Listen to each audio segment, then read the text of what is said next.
नमस्कार, मैं doctor Suman Singh, DAV PG college Varanasi. आज असाध्य वीणा कविता का जो है ये 5वां भाग मैं आप लोगों के सामने रख रही हूँ। और पूर्व के जो 4 भाग हैं, जिनमें पहले भाग में मैंने असाध्य वीणा का परिचय दिया, उसके अंतर कथा का परिचय दिया, और उसके पश्चात मैंने पाठ और असाध्य वीणा कविता की पूरी व्याख्या की चौथे भाग तक। अब ये 5वां भाग है जो असाध्य वीणा का मूल्यांकन पक्ष आपके सामने रखेगा। तो मूल्यांकन पक्ष के साथ साथ असाध्य वीणा एक बहुचर्चित कविता है और बहुत कुछ कहा गया है इस पर, और बहुत कुछ आपको यहाँ वहाँ उपलब्ध हो जाएगा। तो इस कविता पर, इसके मूल्यांकन पक्ष पे चर्चा करने से पहले मैं चाहती हूँ कि थोड़ा रचनाकार का व्यक्ति पक्ष भी आपके समक्ष रख दूं, क्योंकि जब व्यक्ति पक्ष और उसका जो है व्यक्तित्व और कृतित्व दोनों आप के समक्ष होता है तो आपको तारतम्य बिठाने में जो है ज़्यादा दिक्कत नहीं होती है। और फिर जो ये आलोचना पक्ष है तो ज़रूरी है जानना कि आलोचक की दृष्टि से भी ज़रूरी है जानना कि आखिर यह जो कवि था उसका व्यक्तित्व क्या था, कैसा था। बहुत सारे आक्षेप लगाए गए हैं आगे पर, व्यक्तिवादिता के, अंतर्मुखता के और असंलग्न होने के, मतलब वो जो है तादात्म्य उनका उतना नहीं था जितना असामाजिक थे वे। ऐसे बहुत सारे आक्षेप लगाए गए हैं। तो ऐसे आक्षेपों का जो है खंडन तो हम इसी तरह से कर सकते हैं ना कि उनके व्यक्तित्व के बारे में भी थोड़ा जान लें, फिर वो कृतित्व पर हम आए और कृतित्व के बारे में थोड़ा जानते हुए फिर हम इस कविता पे आए, जो हमारा आलोच्य विषय है, उस कविता पर हम आए। तो सबसे पहले जानते हैं सच्चिदानंद हीरानंद वात्स्यायन के बारे में। अब ये जो अज्ञेय उपनाम है, यह अज्ञेय उपनाम मुझे यहाँ पे थोड़ा रोकता इसलिए है कि मैं चाहती हूँ कि ये जो अज्ञेय उपनाम है इसके बारे में भी आप जानें, क्योंकि मैंने भी इसके बारे में जाना है। और पहले जानते हुए जब मैं इनको पढ़ती थी तो मुझे ये लगता था कि जरूर इनकी कुछ रचनाएं ऐसी होंगी जो समझ में नहीं आती होंगी, जिन्हें हम समझ नहीं पाते होंगे या जान नहीं पाते होंगे, बोधगम्य नहीं होंगी, इस वजह से इनका नाम अज्ञेय पड़ा होगा। इनके कठिन गद्य के वजह से इनका नाम अज्ञेय पड़ा होगा, ऐसा मैं सोचती थी। लेकिन जब मैंने जानना चाहा तो जानने के क्रम में पाया कि ऐसा कुछ नहीं था। दरअसल अज्ञेय नाम पढ़ने के पीछे एक कथा है, और कथा जो है उसका जिक्र खुद अज्ञेय ने ही अपने बहुत सारे इंटरव्यू में और बहुत सारे साक्षात्कार और बहुत सारे उसमें संस्मरणों में किया है। तो आप को जो मैं बताऊंगी कि ये कैसे घटित हुआ कि उनका उपनाम जो है अज्ञेय पड़ गया, तो बिना साक्ष्य के तो बताऊंगी नहीं। तो साक्ष्य इसका क्या है और कहाँ उपलब्ध है, ये आप जानना चाहेंगे। तो जानने के लिए आप YouTube पे देख सकते हैं। बीबीसी के लिए इंटरव्यू किया है ओंकार नाथ श्रीवास्तव जी ने। 1981 में ये इंटरव्यू हुआ था, और इसमें जो है अज्ञेय ने ये चर्चा की थी उनके साथ, बहुत सारे मुद्दों पे चर्चा की थी, अपने काव्य सृजन प्रक्रिया पे चर्चा की थी, और जो साहित्यिक समाज की तरफ से, आलोचक समाज की तरफ से जो आक्षेप लगाए गए थे उनका भी जो है वहाँ पे जवाब दिया था उन्होंने। काफ़ी लंबा इंटरव्यू था जिसे आप गद्यकोश पर भी पढ़ सकते हैं, लेकिन यहाँ पे थोड़ा सा उसको एडिट कर दिया गया है। लेकिन जो इसमें अज्ञेय उपनाम कहाँ से मिला, ये उसकी चर्चा करते हुए कहते हैं कि जब ये जेल में थे, जेल के दौरान 1930 से 1936 की जो जो काल था वो जेल में उन्होंने बिताया था। और इसकी भी एक कथा है जो हम आगे आएंगे तो आपको बताएंगे। और कैदी के रूप में ये मोहम्मद बख्श नाम से पकड़े गए थे और ये जेल में बंद कर दिए गए थे। ये अलग कथा है। हम आते हैं कि अज्ञेय उपनाम कैसे पड़ा। तो अज्ञेय उपनाम पढ़ने के पीछे ये बताते हैं ओंकार नाथ श्रीवास्तव जी से कि उस समय जब जेल में थे तो अपने नाम से अपनी रचनाएं तो भेज नहीं सकते थे। इन्होंने कुछ कहानियां लिखी थी और इन्होंने जैनेंद्र के पास अपनी वो कहानियां भेज दी थी। जैनेंद्र महान साहित्यकार, आप परिचित ही होंगे। तो जैनेंद्र जी जो है उन कहानियों को लेकर के प्रेमचंद कथा सम्राट प्रेमचंद जी के कार्यालय पहुंचे और उन्होंने कहा कि ये कहानियां आई हैं मेरे पास और आप इसको देख लें। प्रेमचंद जी ने को कौतूहल हुआ क्योंकि उनकी कहानियां, अज्ञेय की कहानियां उनको जो है जैनेंद्र के समकक्ष जान पड़ी। लेकिन फिर भी उन्होंने पूछा कि आखिर इसका लेखक कौन है। तो उन्होंने कहा कि जैनेंद्र ने कहा कि जो है इसका लेखक तो अज्ञात है। तो प्रेमचंद जी ने कहा कि फिर इस कहानी के साथ किसका नाम प्रकाशित किया जाए। तो फिर जैनेंद्र ने कहा कि वो लेखक अज्ञेय अज्ञात है, तो आप देख लीजिए, अज्ञात के नाम से छाप दीजिए। तो यहाँ पे प्रेमचंद जी ने कहा कि अज्ञेय अज्ञात के नाम से क्यों छापे, अज्ञेय के नाम से क्यों नहीं छापे। तो ये जो चर्चा थी आप इसमें देखेंगे, जो खुद अज्ञेय इस की चर्चा करते हैं अपने बहुत सारे साक्षात्कारों में, अपने बहुत सारे जो है संस्मरणों में, इसमें आप पाएंगे कि ये जो उपनाम इनको मिला अज्ञेय, जिसको वो बाद के दिनों में, पहले तो इसको पसंद नहीं करते थे अज्ञेय उपनाम को, लेकिन फिर भी उन्होंने चूंकि विवशतावश ही अपने साथ जोड़ लिया, लेकिन बाद के दिनों में उनको ये अच्छा लगने लगा और फिर इसको जो है अपने कला के क्षेत्रों के लिए, रचनात्मकता के लिए ये प्रयोग करने लगे। और सच्चिदानंद हीरानंद वात्स्यायन अज्ञेय, ये जो पूरा नाम था इनका, ये जो है अपने आजीविका के लिए इसका उन्होंने प्रयोग किया, लेखन के लिए, जो पत्रकारिता के लिए और आजीविका चलाने के लिए इन्होंने प्रयोग किया, जिसका जिक्र भी ये स्वयं अपने साक्षात्कारों में करते हैं। तो आप यहाँ आपको स्पष्ट हो गया होगा कि अज्ञेय नाम उपनामकरण में दो लोगों की भूमिका है, जैनेंद्र जी और प्रेमचंद की, जिसे बाद में उन्होंने बहुत ही उसे अपना लिया और फिर वो चलता रहा उपनाम इनके साथ। फिर ये आएंगे कि इतना बड़ा जो है साहित्यकार, कहानीकार, डायरी लेखक, निबंधकार, यात्रा वृतांतकार, संपादक और आलोचक, ऐसा व्यक्तित्व का जो है व्यक्तित्व संपन्न व्यक्ति क्यों आलोचना का शिकार हुआ और कैसे इनकी जीवन यात्रा रही, कैसे इनकी काव्य यात्रा रही, कि किस से ये प्रभावित हुए, मैं आपको इसको जो है क्रमबद्ध तरीके से बताते चलूंगी। और अज्ञेय बहुत ही जगह, बहुत अपने संस्मरणों में सारी जितनी आलोचनाएं, आक्षेप इन पे लगाए गए, सबका इन्होंने भरपूर जवाब दिया है। और ये कई अलग शोध का विषय है और आपको यह जो है जानना चाहिए, क्योंकि आप हिंदी के विद्यार्थी हैं और अन्वेषी हैं। अन्वेषक का गुण आप में होना चाहिए, क्योंकि अन्वेषक का गुण खुद अज्ञेय में भी था। तो जब उनके साहित्य को हम पढ़ते हैं तो तनिक अन्वेषण तो जरूरी है। जैसा कि हम जानते हैं कि अज्ञेय का जन्म 7 मार्च 1911 को एक शिविर में हुआ। बचपन लखनऊ, बिहार, कश्मीर और मद्रास में बीता। शिक्षा लाहौर और मद्रास में हुई। बीएससी करने वो फॉरमैन कॉलेज चले गए और यहीं से शुरू होता है उनका क्रांतिकारी जीवन। इसी दौरान अज्ञेय नौजवान भारत सभा के संपर्क में आए और एक गुप्त क्रांतिकारी दल का गठन किया, जो 1929 ईस्वी में हिंदुस्तान सोशलिस्ट रिपब्लिकन आर्मी में मिल गया, जिसमें जो है भगत सिंह और चंद्रशेखर आजाद जैसे क्रांतिकारी नेता सम्मिलित थे। और इस समय जो है ये बीएससी पूरी कर चुके थे और एमए प्रथम वर्ष में दाखिला ले चुके थे, लेकिन पढ़ाई वे पूरी नहीं कर पाए, क्योंकि इसी दौरान अंग्रेज सरकार ने इनको कैद कर लिया। ये 1930 का समय था और 1930 में इन्हें बम बनाने के सिलसिले में जेल जाना पड़ा। फिर दिल्ली षड्यंत्र केस के सिलसिले में कुछ दिनों तक जेल की यात्रा सहनी पड़ी, लेकिन कारावास काल में भी इनकी सृजनात्मकता थमी नहीं।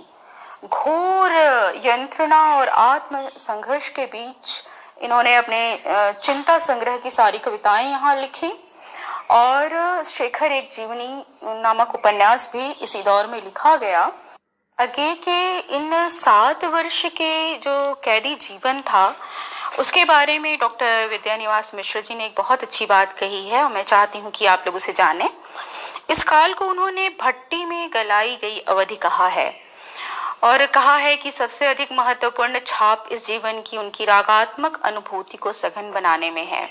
पश्चात जब जेल से अगेई छूटे तो उन्होंने जो है संपादन कार्य किया और बहुत तरह तरह के काम किया, जैसे कि समाचार सेवा में भाषा सलाहकार की भूमिका में रहे। ये 1940 से 42 तक के काल में रहे और सन 1943 में तार सप्तक का उन्होंने संपादन किया और इस बीच हिंदी उपन्यास को नया मुहावरा देने वाले उपन्यास शेखर एक जीवनी, जिसका प्रकाशन वर्ष 1940 और 43 के बीच है, जो 2 भागों में प्रकाशित हुआ। इसी बीच यह महत्वपूर्ण उपन्यास आया और इस पे बहुत विवाद हुआ शेखर एक जीवनी पर। इसकी जो चेतना है, अंदर की विद्रोही चेतना है और इसको अश्लील कह करके लोगों ने इसकी प्रतियां जला दी और बहुत तरह तरह से इसकी आलोचनाएं जो है, बहुत ही कड़ी आलोचनाएं और प्रहार किया गया आगे पर। ये सब झेलते हुए भी आज शेखर एक जीवनी हिंदी उपन्यास को नया मुहावरा देने वाला उपन्यास है। कविता में प्रयोगवाद, नई कविता का नया बोध देकर परिवर्तन किया। आंगन के पार द्वार काव्य संग्रह पर साहित्य अकादमी का सम्मान और कितनी नाव में कितनी बार काव्य संग्रह पर भारतीय ज्ञानपीठ पुरस्कार मिला और इस ढंग से उन्होंने वत्सल निधि की स्थापना की। आत्मदान और आत्मसमर्पण को साहित्यकार के लिए जरूरी मानने वाले अगे ने प्रतीक 1946 में, नया प्रतीक 1973 में, थॉट 1950 में, दिनमान 1965 में, वॉक 1967 में, एवरीमैन 1971 में निकालकर हिंदी अंग्रेजी पत्रकारिता को नई दिशा दी एवं दृष्टि दी। उन्होंने जीवन भर पत्रकारिता की। सैनिक, विशाल भारत, आरती, नवभारत टाइम्स में अपने आप को पूरी तरह से निमग्न कर दिया। इस महान यायावर ने देश विदेश की यात्राएं की और 2 यात्राव्रत, अरे यायावर याद रहेगा याद तथा एक बूंद सहसा उछली साहित्य को दिए। जीवन के अंतिम दिनों में कहाँ है द्वारका, जनक जानकी तथा भागवत भूमि यात्रा के यात्रा वृतांत, यूरोप एशिया की यात्राएं की तथा विदेशों के कई विश्वविद्यालयों में अतिथि प्रोफेसर रहे। कुछ समय भारत में तुलनात्मक साहित्य के प्रोफेसर भी रहे और भाषा स्कूल के निदेशक भी।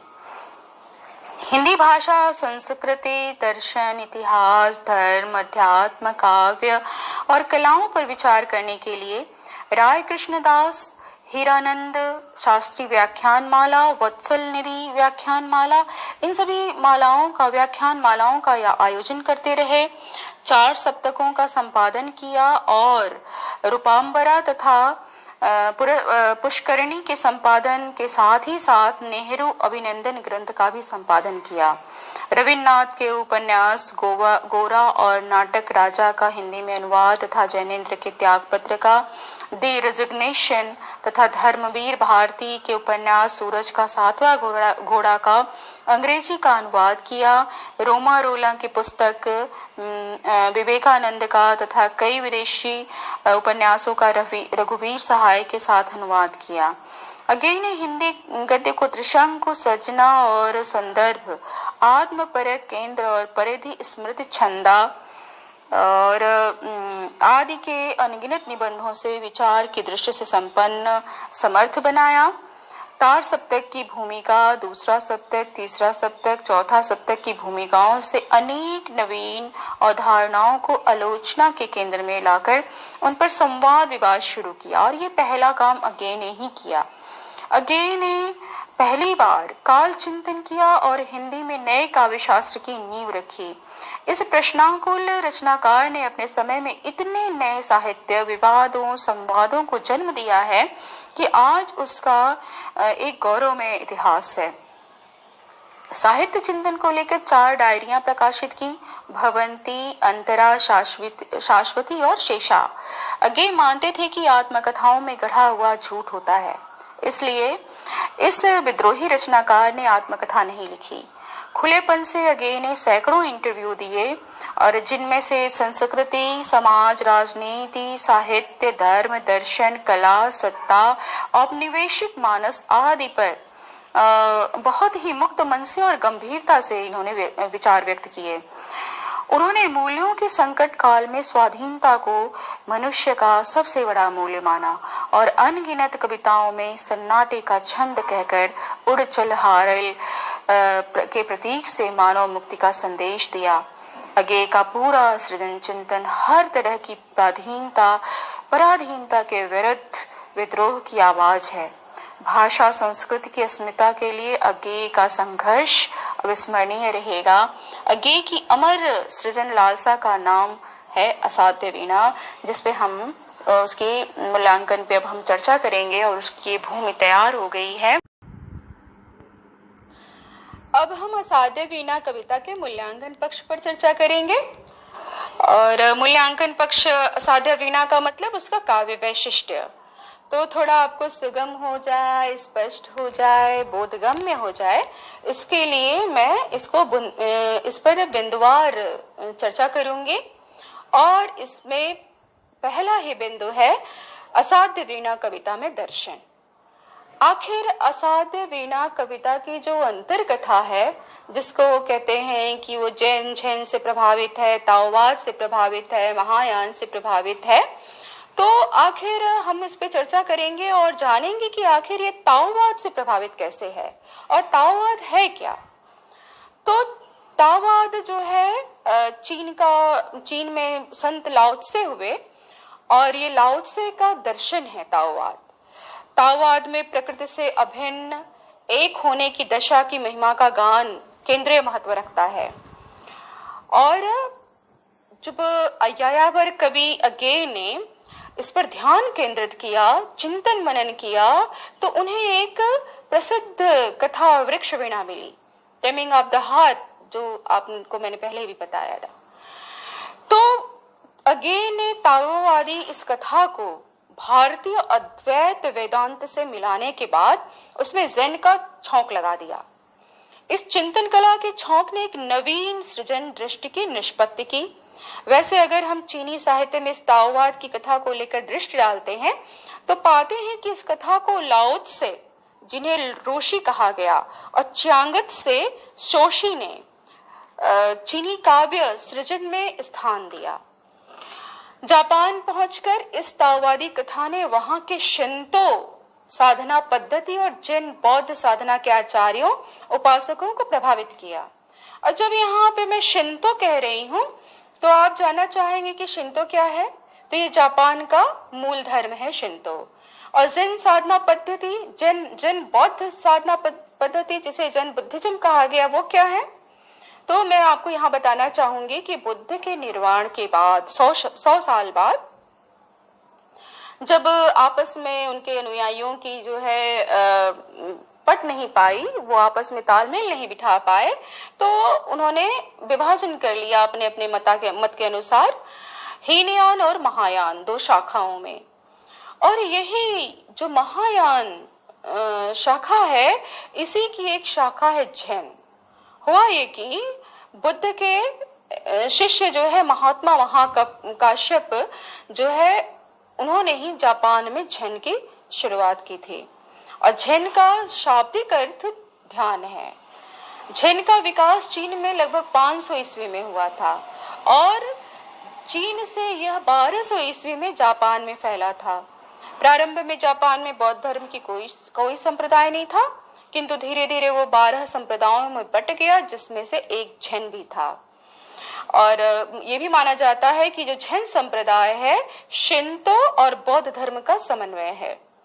और जो ये शिंतो संप्रदाय था, जो जापान का मूल धर्म है, वह प्रकृति की उपासना में विश्वास रखता था। तो आपको स्पष्ट हो गया होगा।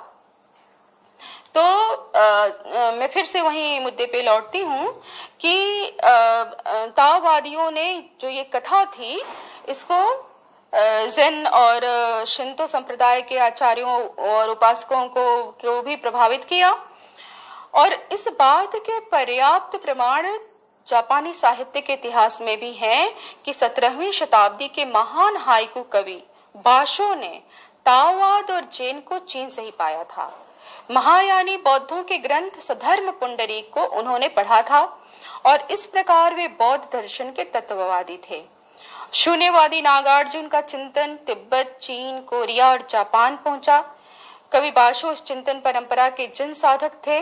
बाशो को पढ़ते हुए अगे जी ने इस प्रकार पूरी बौद्ध परंपरा को पाया और वे असाध्य वीणा के माध्यम से चीन, जापान में गई हुई जो अपनी परंपरा थी, बौद्ध परंपरा थी, जो महायान हीनयान की परंपरा थी, उसको लेकर के इस कविता के माध्यम से पुनः भारत लौटे और इस कविता के माध्यम से उन्होंने भारतीय स्रोतों का पुनराविष्कार किया, ऐसा कहा जाता है।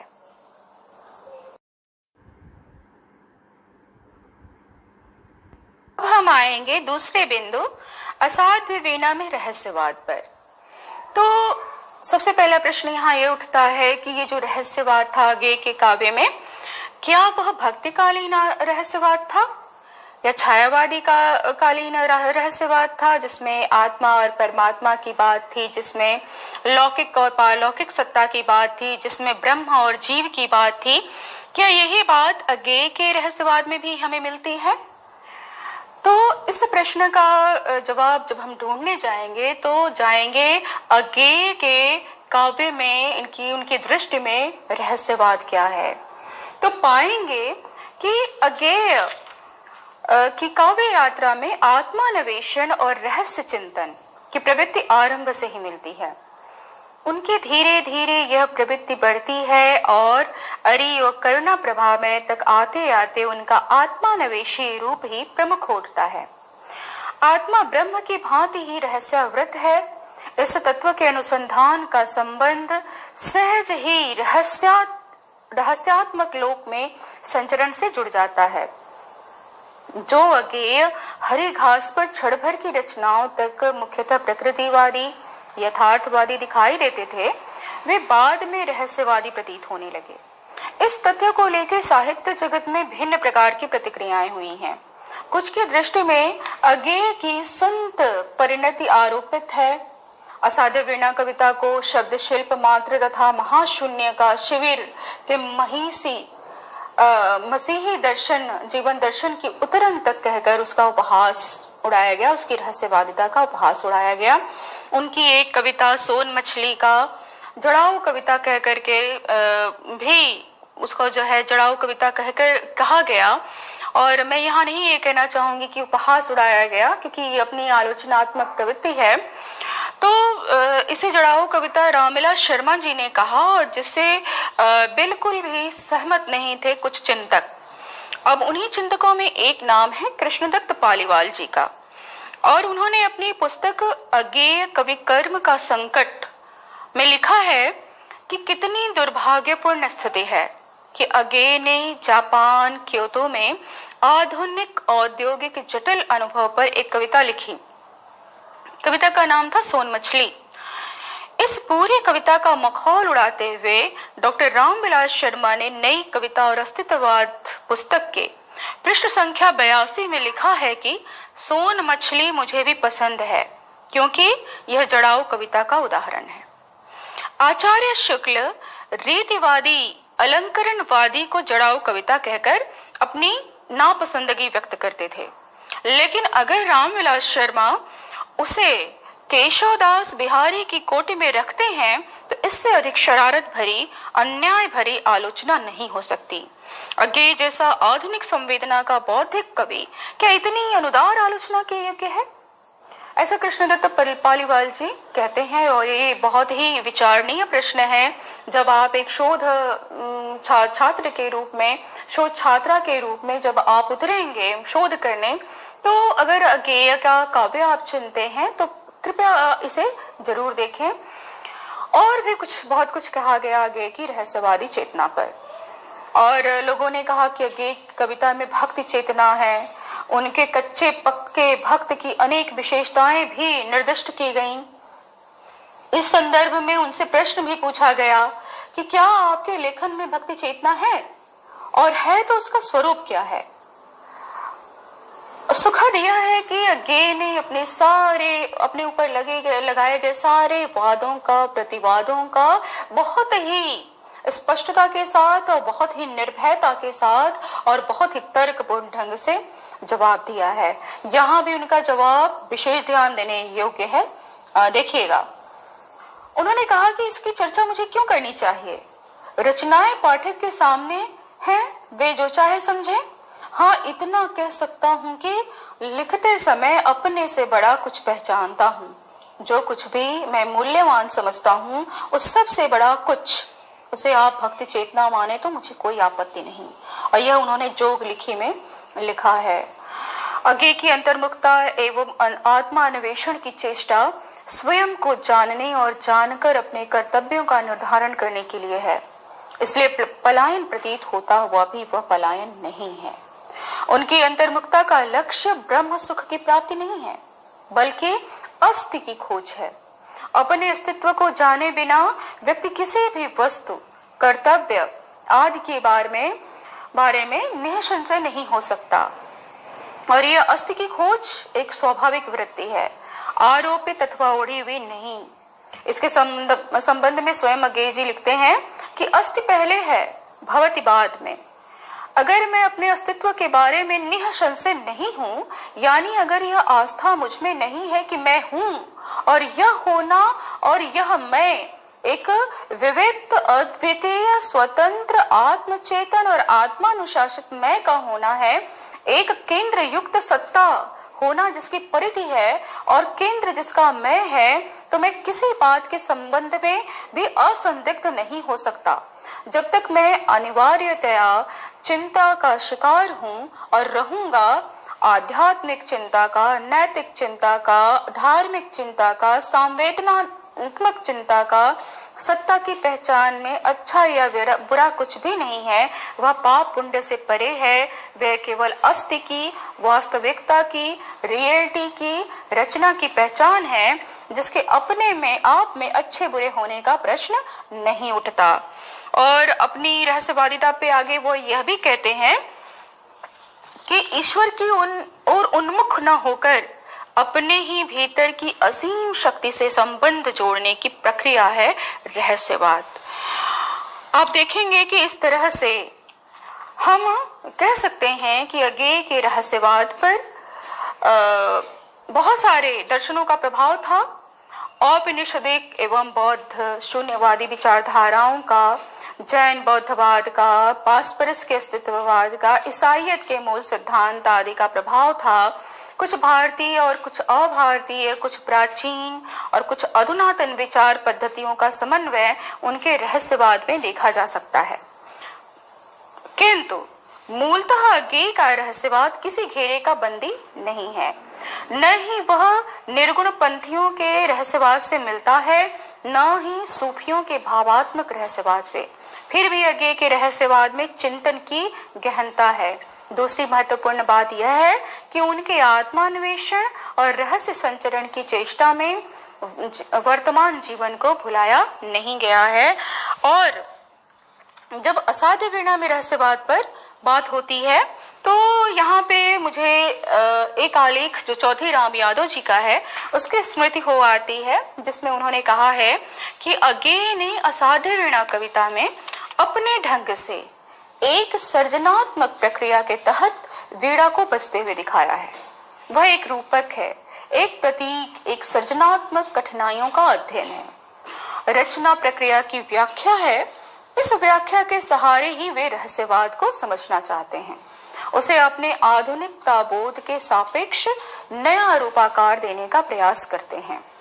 आत्मवेद में एक छोटा सा लेख है जिसमें उन्होंने अहम के विलय पर विचार किया है, कबीर की तरह।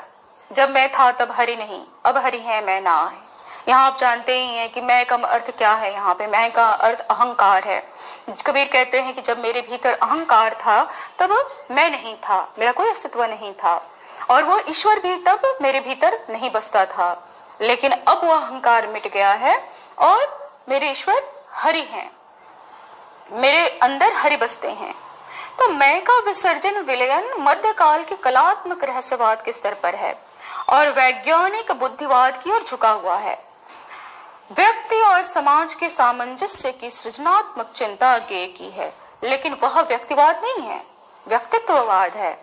अज्ञेय व्यक्ति और समाज को व्यक्तित्व के स्तर पर प्राप्त करना चाहते हैं। वे इस समस्या से बराबर जूझते रहे हैं। अज्ञेय की असाध्य वीणा कविता अहम के विलय का कलात्मक सृजनात्मक आख्यान है। और यही देखेंगे कि यही जो चेतना है असाध्य वीणा की, वह जो है असाध्य वीणा की जो चेतना है वो सृजनात्मक चेतना है और वो सृजनात्मकता से ही ईश्वर को जोड़ते हैं। वो कहते हैं कि ईश्वर जो है सृजनात्मक चेतना है। यह चेतना चक्रांत शिला की कविताओं का पथ जो है असाध्य वीणा तक जाता है। चक्रांत शिला में यह चेतना बहुत ही अपने उग्र रूप में होती है, बहुत ही अपने ओजस्वी रूप में होती है और असाध्य वीणा तक जाते जाते वह चरम पर आ जाती है। अज्ञेय का मौन विराट के समक्ष अर्पण है। असाध्य वीणा इसी प्रक्रिया का विस्तृत आख्यान है जिसमें प्रियंबद अपने आप को वीणा को सौंप देता है। कलावंत नहीं हूँ, शिष्य साधक हूँ। इस अर्पित साधक ने साधना के तब से ही जाना है कि वज्र कीर्ति की वीणा में समग्र सृष्टि का स्पंदन समाहित है। तो आप देखेंगे कि जो अज्ञेय का रहस्यवाद है वो सृजनात्मक चेतना से जुड़ता है।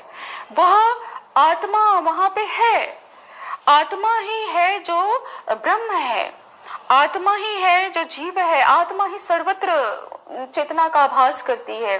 वो कहते हैं कि जो सृजनात्मक चेतना है वही मेरा सब कुछ है, वह बड़ा है मुझसे। मेरे सारे संसार में जितने भी मेरे जो वो सरोकार हैं उन सब से बड़ी एक शक्ति है, एक चेतना है जिसका मैं साक्षात्कार करता हूँ और वह आत्मा की शक्ति है, आत्मा की चेतना है, सृजनात्मक चेतना है जो सर्वस्व परिलक्षित होती है और जो इस असाध्य वीणा नामक कविता में भी आपको परिलक्षित होते हुए दिखाई देगी।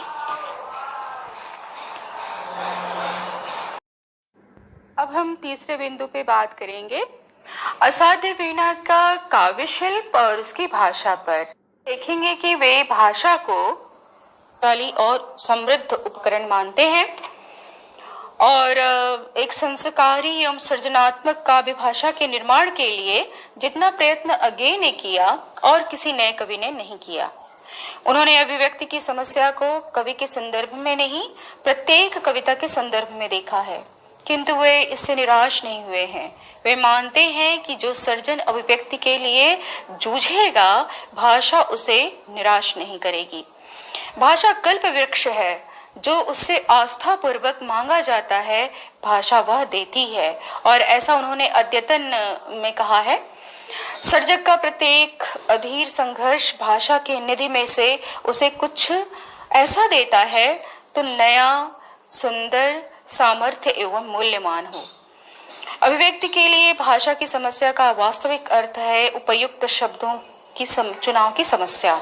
अज्ञेय के अनुसार कविता शब्द में होती है, विचार भाषा में होता है, अथवा कविता जोड़कर नहीं बनती, वह रची जाती है। अज्ञेय ने काव्य भाषा के संबंध में गंभीरता से विचार किया है। भाषा संबंधी उनके विचार आप आत्मनेपद, तार सप्तक, जोग लिखी, अद्यतन, अंतरा, आलबाल आदि पुस्तकों में देख सकते हैं। उनके भाषा संबंधी विचारों के अध्ययन से काव्य भाषा का जो स्वरूप स्पष्ट होता है वह यहाँ पे उसके बारे में मैं बता सकती हूँ कि अज्ञेय काव्य भाषा को बोलचाल की भाषा के निकट लाना चाहते थे। वे समर्थ अभिव्यक्ति के लिए नए मुहावरों की तलाश, शब्दों के नवीन संस्कार की चेष्टा तथा शब्दों के मित प्रयोग को आवश्यक मानते थे।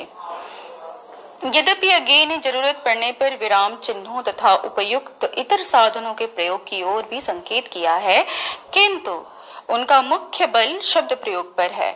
उनकी दृष्टि में शब्द प्रयोग ही भाषा की पहली और अंतिम कसौटी है। और वे तार सप्तक की भूमिका में भी लिखते हैं कि काव्य सबसे पहले शब्द है और सबसे अंत में भी यही बात बच जाती है कि काव्य शब्द है। सारे कवि धर्म इसी भाषा परिभाषा से निश्चित होते हैं। शब्द का ज्ञान, शब्द की अर्थवत्ता की सही पकड़ ही कृतिकार को कृति बनाती है। ध्वनि, लय, छंद आदि के सभी प्रश्न इसी में से निकलते हैं और इसी में विलय होते हैं। इतना ही नहीं, सामाजिक संदर्भ में भी यहीं से निकलते हैं और इसी में युग संप्रक्तिका और कृतिकार के सामाजिक उत्तरदायित्व का हल मिलता है या मिल सकता है। तो इन बातों से, उनकी इन पंक्तियों से स्पष्ट होता है कि ये काव्य की भाषा की परख की कसौटी भी शब्द प्रयोग को ही मानते हैं। वे अपनी मान्यता पर खरे उतरे हैं। शब्द प्रयोग की कसौटी पर कसें तो हम पाते हैं कि अज्ञेय शब्द और अर्थ के निष्ठावान साधक हैं और यह सृजनात्मक विशिष्टता असाध्य वीणा में सबसे अधिक प्रकट होती है। और हम इस पे असाध्य वीणा कविता पे हम जब ध्यान देंगे तो पाएंगे कि इसमें हिंदी के तत्सम रूप की बहुलता है, जिसमें संस्कृत नष्ट शब्दों का प्रयोग अधिक हुआ है।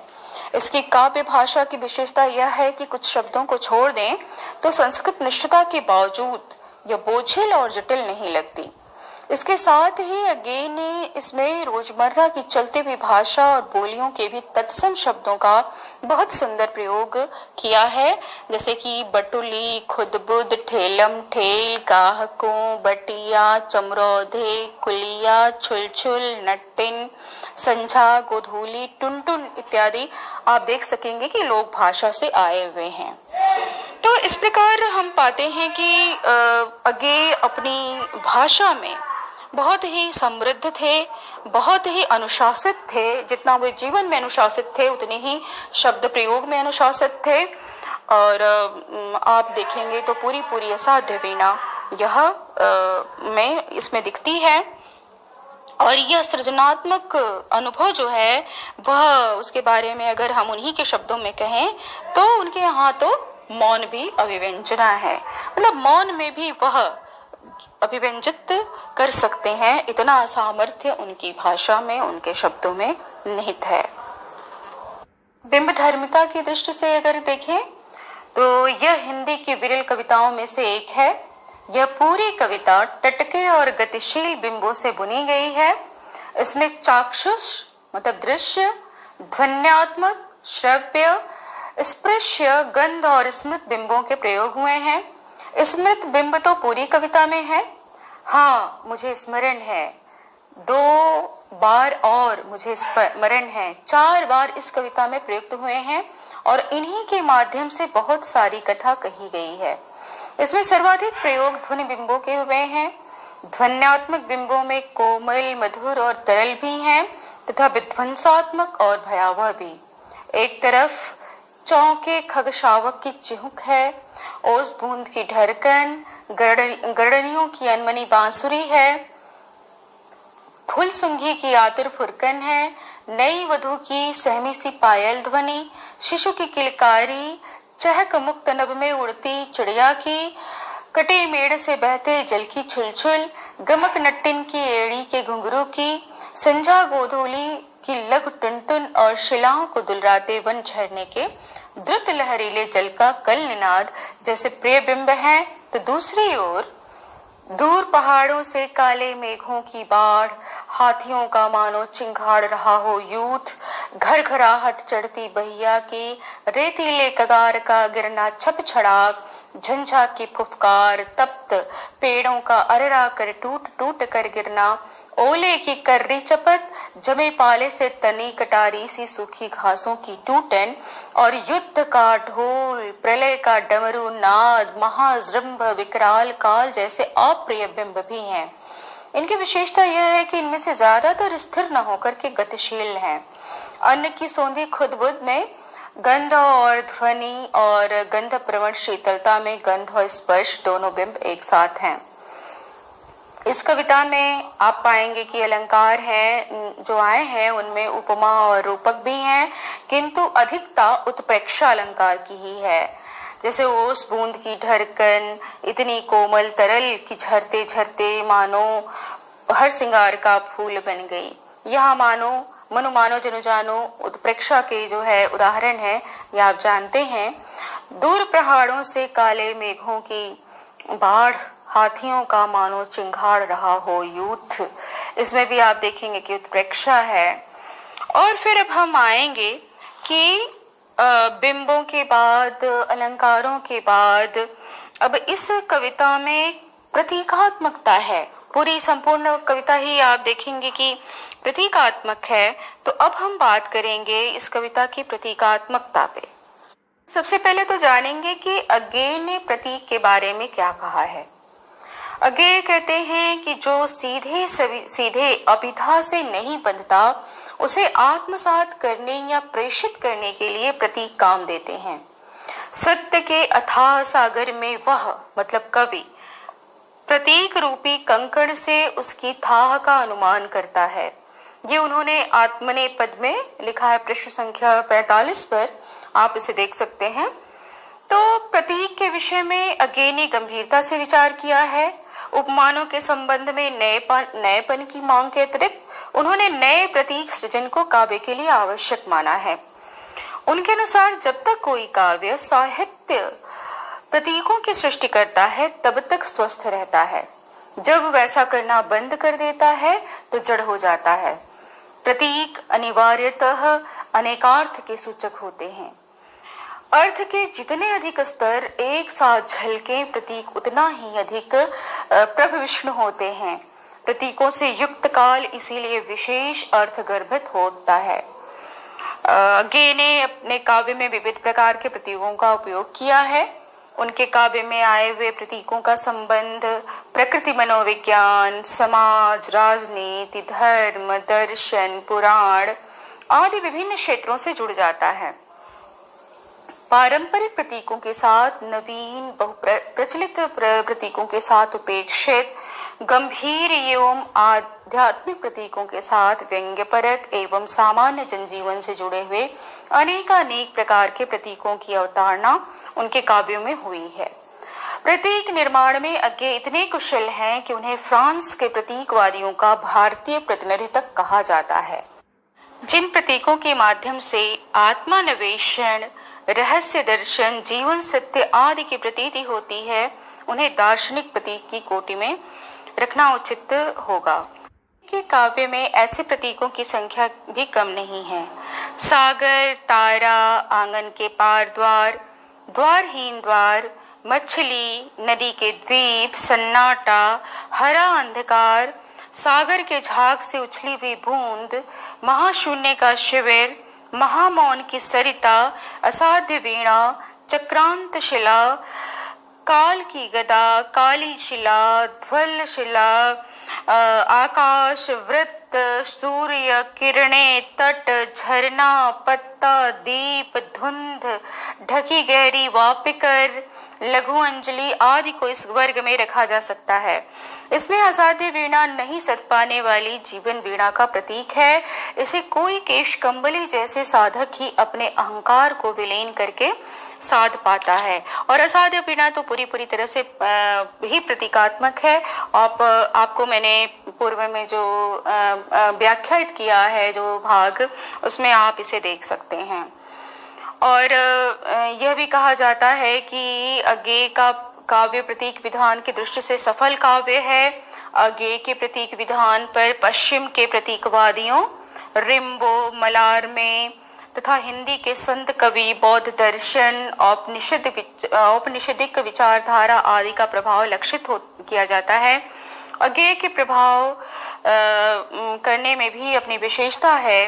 वे प्रायः प्रभावित होने पर भी नया संघर्ष जड़कर अपने प्रयोग को मौलिक एवं विशिष्ट बना देते हैं। अब आएंगे कि मिथकों का प्रयोग असाध्य वीणा में। तो अज्ञेय के काव्य में मिथकों के प्रयोग भी अत्यंत दृष्टव्य हैं। पौराणिक प्रतीकों एकलव्य, अहिल्या, द्रोणाचार्य, दिति कन्या, रविचुंबी, गरुण, रावण, राम, वासुकी आदि प्रतीक होने के साथ साथ मिथक भी हैं। अज्ञेय के अनुसार दिक्काल का प्रस्तार जब मुट्ठी से फिसलने लगता है तब उसको पकड़ में लाने लायक बनाने के लिए हमें खास मगर अत्यंत लचकीली दूरी की आवश्यकता होती है। वह दूरी और दूरी की वह नमनीयता हमें मिथक बना देता है। और ये उन्होंने कहा है भवंती में, पृष्ठ संख्या 102 में है, आप उसे देख सकते हैं। तो आपने देखा कि कैसे मिथकों में प्रायः अद्भुत, वो मानते थे कि मिथकों में प्रायः अद्भुत सम्मोहन शक्ति हुआ करती है जो सामान्य प्रतीकों में नहीं होती। अज्ञेय अपने मिथकों में सम्मोहित होकर के उनका प्रयोग करते हैं, लेकिन उनका मिथक देश कालातीत व्यापक सत्य को रूपायित करने के लिए प्रायः कम ही हुआ है। काव्य में मिथक के आ जाने मात्र से मिथक की पूरी गरिमा उसमें नहीं आ पाती। असाध्य वीणा को कवि ने ऐसा ही मिथकीय आयाम देने की चेष्टा की है।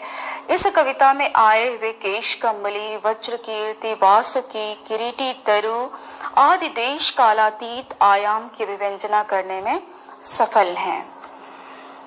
इस प्रकार कुल मिलाकर के प्रतीक विधान में, मिथक में, दोनों ही क्षेत्रों में अज्ञेय के काव्य को पर्याप्त सफलता मिली है। अब हम आते हैं कि अज्ञेय की कविता असाध्य वीणा का काव्य शिल्प कैसा है। उससे पूर्व में अज्ञेय का काव्य शिल्प के बारे में उनकी विचारधारा से हम परिचित होंगे। तो अज्ञेय काव्य शिल्प के सिद्धि के कवि हैं। सतर्क, सजग, दक्ष, बल प्रायः शब्द के मितव्यय और परिष्कार पर रहता है उनका। इसे कवि की शक्ति और सीमा का एक साथ पता चल जाता है। उनके वाक्य विन्यास पर अंग्रेजी का प्रभाव है। तत्सम तदभव शब्द प्रयोग से भाषा में कुछ ऐसा भी कर दिखाना है कि परिष्कार ही परिष्कार न दिखे। कहा गया है कि अज्ञेय में ध्वनि, शब्द, अर्थ, छाया, वाक्य खंड सब में अंग्रेजी का संवेदनात्मक सूक्ष्म उपयोग देखा जा सकता है। अज्ञेय छोटी कविता लंबी कविता में भेद नहीं करते, नहीं मानते कि इस भेद से शिल्प की समस्या प्रभावित होती है। कई बार चुस्त सुगठित शिल्प की तुलना में उनके हल्के फुल्केपन का अच्छा असर पड़ता है। आप देखेंगे कि वे अपने काव्य शिल्प में बहुत ही अलग किस्म के प्रयोग भी करते हैं। वे मानते हैं कि आधुनिक कविता सीधी चेतना को छूना चाहती है, इसलिए निरे शब्दों के निरे अर्थों से आगे जाकर वो ध्वनियों, अंतर्ध्वनियों, स्वरों और अंतर स्वरों से उलझती है। उनके अनुसार वह एक साथ दो विरोधी दिशाओं में चलती है। एक तरफ छंद के बंधन को तोड़ती है, दूसरी तरफ वह संगीत यानी गेय तत्व को अधिक अपनाती है। अब हम देखते हैं कि अज्ञेय के यहाँ गीत भी है। गीत के ढांचे के बिना भी लय या संगीत का रचाव है। और असाध्य वीणा जैसी कविताओं में, लंबी कविताओं में भी प्रगीत तत्व का उपयोग बहुत ही सुंदर तरीके से किया गया है। यहाँ आप जानना चाहेंगे कि क्या गीत और प्रगीत में अंतर होता है, तो आइए इसे स्पष्ट कर लें। दरअसल पूर्ववर्ती आचार्यों ने दोनों को एक मान करके आलोचना की है, मगर दोनों में अंतर है। अंग्रेजी में जो शब्द चलते हैं सॉन्ग और लिरिक, हिंदी में सॉन्ग का मतलब गीत और लिरिक का मतलब प्रगीत होता है। दोनों में संगीतात्मकता होती है, पर गीत काव्य में शास्त्रीय संगीत का आधार होता है और प्रगीत में लयात्मकता का आग्रह होता है। प्रगीत का सांगीतिक आधार शब्दों की योजना पर निर्भर होता है। इससे आंतरिक संगीत स्वतः फूटता है और गीत काव्य में आंतरिक संगीत के साथ ही शास्त्रीय प्रणाली पर राग रागिनियों का संयोजन होता है। अब ये स्पष्ट हो जाता है कि असाध्य वीणा में जो संगीत है, जो लयात्मकता है, उसकी आंतरिकता में वह समाई हुई है। वो गीत की श्रेणी में नहीं रखी जाएगी, लेकिन वो प्रगीत की श्रेणी में अवश्य आती है। प्रगीतात्मकता जो आई है असाध्य वीणा में, उसमें तो बहुत सारे अंश प्रगीतात्मक हैं, लेकिन एक अंश जो है मैं आपको यहाँ पे बताना चाहूंगी बतौर उदाहरण। तो उतर बीन के तारों में अपने से गा, अपने को गा, तू गा, तू गा, तू सन्नधि पा, तू खो, यह आप देखेंगे एक छोटा सा अंश है और उनकी ये इस कविता में प्रगीतात्मकता का बेहद सुंदर नमूना है ये। और आप ऐसे ही प्रगीतात्मकता को आप इस पूरी कविता में देख सकते हैं, सुन सकते हैं और सम्मोहित हो सकते हैं। आगे की लंबी कविताएं में बहुत सारी और भी कविताएं हैं जो प्रगीतात्मक हैं, और सबसे सुंदर नमूना तो आपको मैंने बता ही दिया, असाध्य वीणा है। और इसमें असाध्य वीणा में एक और भी रूपगत विशेषता है, इसकी नाटकीयता। नाटकीयता पूरे इसके संयोजन में आप प्रारंभ से ही देखेंगे, जहाँ से वह संवाद शुरू होता है, आ गए केश कंबली। तो ये प्रारंभ से ही पूरी कविता में नाटकीयता यहाँ पे आपको दिखेगी, जो कि कथा तत्व का निर्माण करती है इस काव्य कथा में, और उसे बहुत ही रोचक बना देती है। लंबी कविता या उबाऊ नहीं होती है।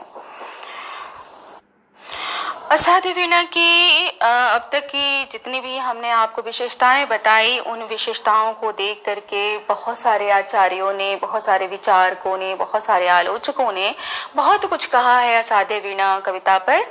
और इसी संदर्भ में मुझे रेवती रमण जी सुप्रसिद्ध आलोचक हैं, उनका भी यहाँ पे एक प्रासंगिक हो जाता है एक कथन।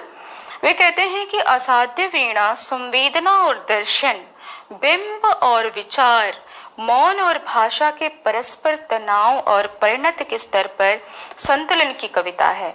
नई कविता के पुरोधा ने इसमें सृजनात्मक वातावरण का जीवंत सवाक चित्र प्रस्तुत किया है। यह भी कि सृजनात्मक वातावरण, सृजन की प्रेरणा और परिष्कार के बारे में अप्रतिम होने के कारण भी असाध्य वीणा का स्थायी महत्व है। इसके साथ साथ बहुत सारी और भी असाध्य वीणा पे टिप्पणियां की गई हैं, और उनमें से कुछ मैं आपको यहाँ पे बताना चाहूँगी और कुछ आप ढूंढ भी लेंगे। और ये तो जो भी अभी तक मैंने बताया है ये मेरी अर्जन की सीमा है, लेकिन आपके अर्जन की अपनी सीमा होगी या आपके अर्जन की अपनी सूझ होगी, जो आप इस कविता को जब आप ढूंढेंगे इस कविता के विशेषताओं को, तो आपको वह मिलेगी। तो इस पे बहुत सारे विचारकों ने और आलोचकों ने बहुत अच्छी बात कही है, जिनमें से एक हैं डॉक्टर विश्वनाथ त्रिपाठी जी। उन्होंने कहा है कि पूरी कविता मौन से मुखरता की ओर जाने और मुखरता से मौन की ओर लौटने की, अर्थात एक और व्यष्टि से समष्टि में डूबने की तथा समष्टि से व्यष्टि में अलग अलग उतरने की प्रक्रिया का आख्यान है। वही डॉक्टर रामस्वरूप चतुर्वेदी जी कहते हैं, असाध्य वीणा की तुलना निराला की राम की शक्ति पूजा से की जा सकती है। आत्मदान के माध्यम से शक्ति पूजा के राम शक्ति साधना करते हैं, और आत्मदान के ही माध्यम से असाध्य वीणा का कलावंत वीणा को साधता है। आप देखेंगे कि इस कविता में पूरी कविता में आत्मदान की प्रक्रिया है, और यही आत्मदान की प्रक्रिया पूरा दर्शन है अज्ञेय का, और इस कविता का मूल है। और हम पाते हैं कि असाध्य वीणा अज्ञेय की सर्वोत्तम कविता है। कथ्य और संरचना दोनों ही दृष्टियों से यह हिंदी की अप्रतिम कविता है। इसी के साथ साथ ये भाग हमारा